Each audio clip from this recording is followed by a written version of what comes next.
Bonjour tout le monde, ici le balado Émotions au cœur de l'action du groupe communautaire SROH. Ce groupe veut aider à renforcer l'identité personnelle pour deux raisons.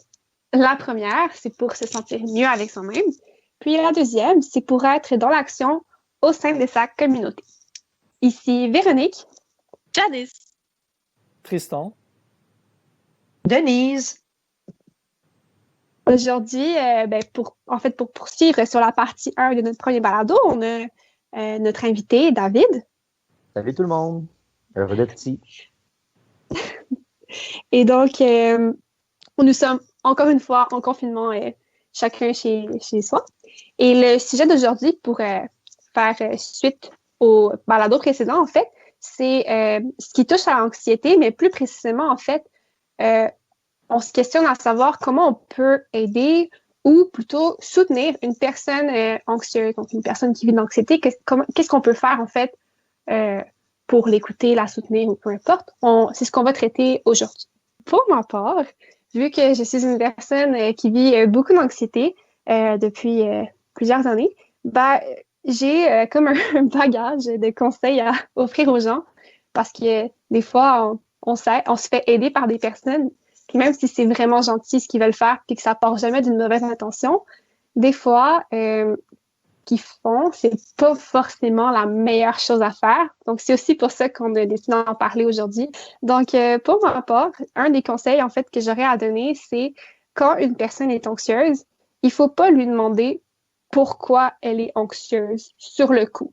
Dans le sens que si, on va dire, je vis de l'anxiété dans le moment présent, puis là, je suis vraiment stressée, je me sens pas bien, il faut pas me demander « Hey, mais pourquoi t'es anxieuse? Qu'est-ce qui se passe? » Parce que le demander va faire en sorte que tu vas être encore plus émotif. Puis là, c'est pas ça qu'il faut faire, en fait. Il faut comme essayer de détourner un peu la situation.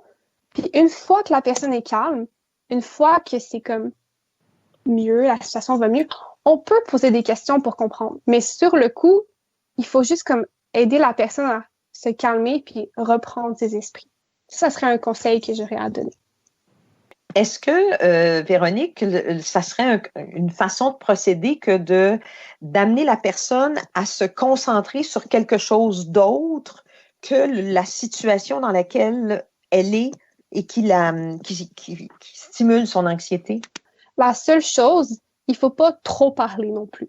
Dans le sens que si une personne est anxieuse, puis là, tu dis, OK, je vais l'aider à détourner, à se calmer, je vais lui parler. Mais si tu fais juste parler, ça va encore plus stresser parce que la personne, elle doit reprendre ses esprits. Donc, si tu veux l'aider à détourner un peu, il faut que ça soit de façon comme calme. Donc, un peu comme une relaxation, en fait, ou une méditation.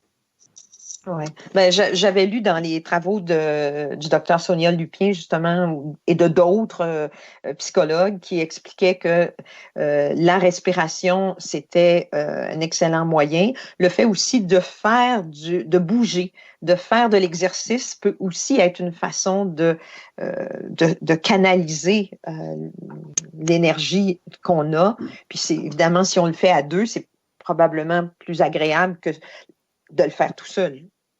pour rebondir là-dessus, je dirais que moi, personnellement, c'est le sport qui m'aide le plus quand je suis en période plus anxieuse. J'oublie un peu les problèmes qui sont autour, puis ça fait du bien, puis ça donne un peu de paix intérieure. Puis est-ce que toi, il y a des actions que tu as expérimentées par rapport à des personnes qui, elles, c'est pas toi là, qui est anxieux, mais une autre personne qui est anxieuse, qu'est-ce que tu peux faire pour donner un soutien? Honnêtement, j'ai souvent la difficulté, je sais pas trop quoi faire, c'est pour ça que je trouve que le balado aujourd'hui est important, parce qu'on connaît tous un peu quelqu'un dans son entourage, ou relatif proche, peu importe, qui est qui peut être de temps en temps à avoir des épisodes un peu plus anxiogènes. Et moi personnellement, je voudrais vraiment être plus là pour les aider. Puis je trouve que l'exemple, le témoignage de Véronique est très très très important pour ça. Mais sinon, là, un conseil vraiment, vraiment simple que vous pouvez faire quand une personne est anxieuse, c'est tout simplement de s'asseoir avec elle, juste je sais que c'est stressant quand tu vois une personne anxieuse, tu sais pas quoi faire, tu veux vraiment bien faire, puis là, tu es prêt à tout, là. Mais la chose la plus simple à faire, en fait, c'est soit de s'allonger ou de s'asseoir. Puis juste ça, déjà, là, de proposer à la personne de s'asseoir, puis d'être à côté d'elle, peut-être de lui tenir les mains ou juste d'être présent, c'est déjà beaucoup. Des fois, c'est un petit geste simple, ça peut vraiment faire une grande différence, puis ça peut calmer la personne. Ben moi, de mon côté, ça m'interpelle beaucoup, cette discussion-là. Merci à tous ces témoignages. J'ai un exemple concret là, qui me vient en tête quand je vous écoute parler. Euh, j'ai essayé d'aider une personne justement plus âgée que moi, donc dans son anxiété face à la technologie, par exemple. Donc la personne a une voiture plus moderne, disons ça comme ça, avec un GPS intégré. Et puis, pour une fois dans le passé, quand la personne l'a utilisé, ben, elle avait mal inséré les données. Donc, elle était rendue presque aux États-Unis. Et puis, c'est un événement qui l'avait beaucoup marqué puisque, bon, ça lui a traumatisé, puis ça lui a enlevé la confiance, en fait, de savoir si elle savait bien utiliser le GPS. Donc, et puis là, ça vient avec d'autres facteurs d'anxiété. On a parlé dans le premier balado par rapport à l'anxiété, c'est-à-dire, ben, quand on parle de technologie, ça vient une forme de manque de contrôle si on ne sait pas comment l'utiliser. Et puis, je suis arrivé, à force de discuter avec plusieurs personnes, avec une solution qui semble fonctionner, c'est-à-dire qu'on a donné, pour aider cette personne-là, je lui ai donné plusieurs outils pour pas que ce genre de situation puisse arriver. Donc, la personne avait tendance, dû à l'anxiété, de se projeter encore dans le futur en disant qu'elle allait se rendre encore aux États-Unis. Mais là, je me suis dit non. Puis, on a mis une première solution dans le GPS en préenregistrant les adresses. Et puis, une deuxième solution sur le côté, c'est-à-dire avec une imprimé, par exemple, le trajet sur un papier. Et puis, troisième solution, c'est-à-dire que on expliquait que si jamais ces deux solutions n'arriveraient pas, au moins qu'elle aille sur le côté puis qu'elle nous appelle pour de l'aide. Mais malgré ça, ben, déjà, c'est un bon pas vers l'avant. Mais ce que aujourd'hui Véronique dit, ça m'interpelle beaucoup parce que je ne suis pas confiant de dire ici que la manière que j'ai approché la personne avec ces solutions-là, je l'ai fait d'une manière calme et d'une manière avec une stabilité émotionnelle. Parce que, comme Véronique, tu disais, quand on est là pour aider une personne anxieuse, ben, ça génère une énergie autour de la personne, puis on l'absorbe. Puis nous-mêmes, on a tendance à devenir stressé avec la personne, anxieux aussi avec la personne. Puis, ben, c'est difficile de suivre les recommandations de ce que tu disais, Véronique, c'est-à-dire de l'aider à se calmer, de ne pas trop parler, de s'asseoir avec la personne, puis simplement l'aider à prendre une respiration, ou même de ce que Denise disait, c'est-à-dire changer un petit peu le sujet ou s'attarder à d'autres choses. Mais c'est intéressant parce qu'on parle aujourd'hui d'aider les autres, mais en fait, il faut nous renforcer nous-mêmes avant tout. Parce que plus on est fort au niveau de notre identité, qu'on est capable de ne pas absorber cette énergie qui est dégagée par l'autre, ben mieux on est capable d'aider la personne. Puis c'est quelque chose qui me frappe beaucoup dans cette discussion-là aujourd'hui, que j'avais pas retenu avant. Je trouve ça vraiment, vraiment intéressant ce que tu viens de dire, en fait, parce que c'est un conseil que Denise elle m'avait dit, mais pour autre chose. Dans le fond, c'est de pas victimiser. Donc, tu veux aider une personne qui est anxieuse, ben, si tu stresses, puis que justement, tu sais pas quoi faire, puis que oh mon Dieu, puis tu veux l'aider, il faut que tu aies en fait un regard extérieur par rapport à la situation. Il faut que tu regardes la situation, mais sans comme te laisser affecter par ça, sans être comme une éponge, puis absorber. Il faut vraiment que tu aies un regard extérieur, puis honnêtement, ça fonctionne. Dans pas mal toutes les situations, que ce soit le stress ou non, ben moi, c'était pour autre chose que je l'avais fait, puis ça a fonctionné. C'est spécial au début parce que tu as l'impression de jouer un personnage, parce qu'il faut vraiment que tu aies un regard extérieur, mais ça serait le conseil que je te donnerais par rapport à ça. Ben merci. Je vais vous dire dans quelques mois si je vais avoir été capable de ne pas être une éponge. Mais ce dont vous venez de parler, David et Véronique, c'est au fond, vous êtes en train de parler de c'est quoi l'intelligence émotionnelle. C'est cette capacité qu'on a d'abord être conscient des émotions qu'on a, d'être conscient que ces émotions-là peuvent avoir une influence sur les autres. Alors, ça c'est l'intelligence émotionnelle à l'égard de soi, mais l'intelligence émotionnelle à l'égard de l'autre, c'est aussi d'être capable de percevoir les émotions de l'autre, mais pas de les faire siennes, de laisser à la personne ce qui lui appartient. Et si je vois la personne, si je sens que je sais pas quoi faire, je vais vivre un sentiment d'impuissance et ça va faire en sorte que ma propre émotion d'impuissance va comme se communiquer à la personne qui elle-même, dans son état d'anxiété, est un peu désemparée face à une situation. Alors, il faut que je sois assez consciente de ce que je ressens pour ne pas laisser libre cours à ce côté-là. Et j'ai souvent tendance, moi, lorsque je vois une personne qui vit une situation difficile, que ce soit une situation d'apprentissage, que ce soit une situation relationnelle, que ce soit de l'anxiété, peu importe, de me dire, la personne, je la vois comme étant quelqu'un qui a du potentiel. Et si j'arrête de la voir comme une victime ou comme une personne qui est faible, ben, je vais l'aider à aller chercher en elle-même les forces qu'elle a pour aller au-delà de la difficulté à laquelle elle est confrontée à ce moment-là. Alors, ce côté-là de développer notre intelligence émotionnelle, je pense que c'est aussi un outil pour être une personne qui peut donner du soutien aux autres. Oui, effectivement.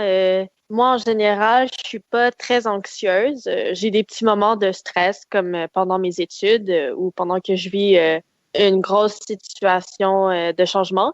Mais sinon, c'est souvent mon entourage qui va faire de l'anxiété.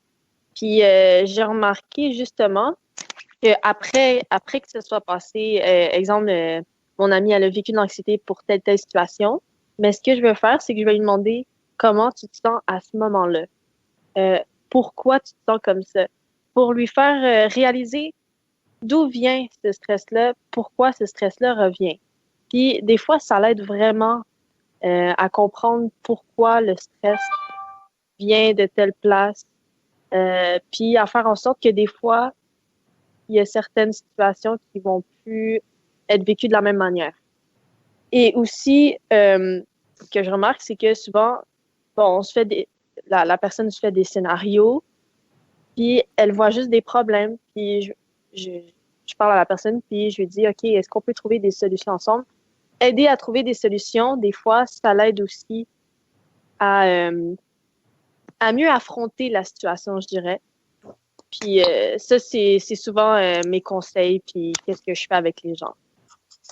Je trouve ça important ce que tu apportes comme conseil, Janice, parce que c'est vrai qu'on doit poser des questions pour comprendre. Par rapport à ça, j'ajouterais aussi que c'est important quand on pose des questions de ne pas avoir l'air de juger la situation. Parce que des fois, on peut poser des questions, mais on a quand même une opinion à l'intérieur de soi, mais c'est important de la garder pour soi puis de ne pas juger la raison pourquoi une personne est anxieuse. Parce que pour une personne anxieuse, son problème, c'est énorme. Puis de le minimiser, ça peut empirer au lieu d'aider. Donc, il faut l'aider à voir que c'est pas si pire, mais sans lui dire « Ah, mais tu vois, c'est vraiment pas si pire que ça. » Il faut y aller étape par étape. On monte un escalier à la fois. À la fin, la personne va se rendre compte que son problème, il est pas si gros que ça, mais c'est pas la première chose qu'on doit dire à une personne anxieuse, en fait. Puis, moi, je rajouterais peut-être qu'il y a un mécanisme de base de l'identité humaine qui nous appartient à tous comme êtres humains. Quand on est venu au monde, on a été projeté dans un monde inconnu et le stress et le choc de cette naissance, est-ce qu'on passe d'un milieu de l'utérus à un environnement complètement autre, avec toutes sortes de stimuli que le bébé ne connaît pas, ben, ça provoque ce qu'on appelle une insécurité naturelle. Puis je trouve que cette insécurité naturelle-là, on n'explique pas aux enfants, alors qu'ils sont très capables de comprendre le mot insécurité, lorsqu'ils sont face à quelque chose d'inconnu, ils vivent cette insécurité naturelle et tout être humain, peu importe son âge, lorsqu'on est face à de l'inconnu, ça suscite de l'insécurité naturelle. Mais il y a des fois où je pense qu'on pourrait faire de la prévention avec les enfants en leur expliquant justement que l'insécurité naturelle qu'ils vivent face à de l'inconnu, c'est normal, que c'est pas quelque chose qu'on doit s'inquiéter de vivre cette insécurité-là, parce qu'au fond, c'est ce qui nous aide à, lorsqu'on est face à quelque chose d'inconnu, ben, on se lance pas la tête la première. On observe, on y va avec prudence et l'insécurité devient un mécanisme de protection, mais il ne faut pas qu'elle devienne paralysante. Et pour ça, il faut qu'on soit aussi à l'écoute d'un autre mécanisme qu'on a à l'intérieur de soi, qui est celui qu'on appelle la volonté de puissance. Puis cette volonté de puissance-là, c'est comme un élan naturel qui nous pousse à vouloir agir par soi-même. Donc, en même temps, l'insécurité m'amène à être prudent, puis en même temps, ma volonté de puissance me pousse à dire, ah, ben ouais, réussis à trouver le moyen de le faire par toi-même. Et parfois, les parents, les adultes vont voir un enfant insécure, puis vont dire, ah, pauvre petit, il est insécure, ah, faut le protéger. Non, faut pas, il ne s'agit pas de le protéger, il faut lui donner les outils pour dire, ah oui, tu fais attention, tu observes, tu y vas pas rapidement, c'est correct, c'est une bonne chose. Lui faire voir que son insécurité est une prudence et que c'est un atout. Comme ça, l'insécurité ne deviendra pas à la longue quelque chose qui pourrait se transformer en anxiété. Cela me parle beaucoup, Denise. Je réalise ce soir, en faisant ce balado, que nous, puis ça fait un lien avec ce que Véronique disait, de ne pas juger cette insécurité, peu importe l'âge de la personne. Donc, que la personne soit très, très jeune ou que ce soit un jeune adulte ou une personne plus âgée, qu'on n'arrive pas à dire, ben voyons donc, ça fait autant d'années que tu as vécu, comment ça, tu es encore insécure, puis que tu n'arrives pas à gérer cette insécurité, mais au contraire, de comprendre ou du moins d'accepter que c'est une insécurité très normale et que ça la personne ne manque que d'outils, en fait, autour d'elle et peut-être de gens qui sont capables aussi de l'aider, donc dans le calme, dans les bonnes techniques, pour que dans quelques semaines, mois, années, cette même personne insécure face à un sujet précis, un enjeu précis, ben, devienne en fait capable de le faire par elle-même et de ne plus se sentir là, aussi anxieuse si on prend le sujet d'aujourd'hui. D'ailleurs, il y a une émission, si ça peut aider quelques personnes, ça s'appelle Un vrai selfie. Puis donc, c'est des gens qui parlent de leurs problèmes, mais plus de leurs troubles parce que c'est souvent des personnes qui sont soit dépressives, anxieuses, qui sont boulimiques. Puis avec un psychologue, ils parlent chacun de comment ils vivent leur maladie mentale, puis comment ils peuvent trouver des solutions. Fait que moi, j'ai trouvé ça super intéressant. Les gens, ils s'ouvrent, puis souvent, ça change vraiment des vies. Puis je trouve ça vraiment intéressant ce que tu as apporté comme visionnement, Janice, parce que dans le fond, c'est important d'écouter pour comprendre. C'est important de faire des petites recherches pour comprendre c'est quoi l'anxiété. Puis d'aller écouter des témoignages, c'est encore plus concret parce que c'est pas juste d'aller lire, là, c'est d'écouter ce qu'une personne a réellement vécu. Puis des fois, ça peut aider à comprendre c'est quoi l'anxiété, tout simplement par le vécu d'une personne qui ont fait. En fait, ça conclut pas mal le balado d'aujourd'hui. Donc, aujourd'hui, en fait, on a essayé de démystifier plusieurs conseils pour aider ou soutenir une personne qui est anxieuse. C'est sûr qu'il y a plein de choses qui peuvent aider une personne, puis chaque personne a une façon de réagir différente. Ça, c'est important aussi à prendre en compte. Mais il faut pas avoir peur d'essayer. Je sais que ça peut être stressant de vouloir aider une personne qui vit de l'anxiété, mais déjà, le fait de vouloir l'aider, c'est beaucoup. Puis c'est vraiment bien de vouloir aider. Et il faut pas avoir peur d'essayer de se tester, quitte après ça à demander à cette personne-là concrètement, est-ce que ce que j'ai fait, ça t'aide? De poser des questions, ça peut aider, ça c'est certain. Donc voilà, c'est ce qui conclut notre balado d'aujourd'hui. Et n'oubliez pas de vous abonner. Au revoir!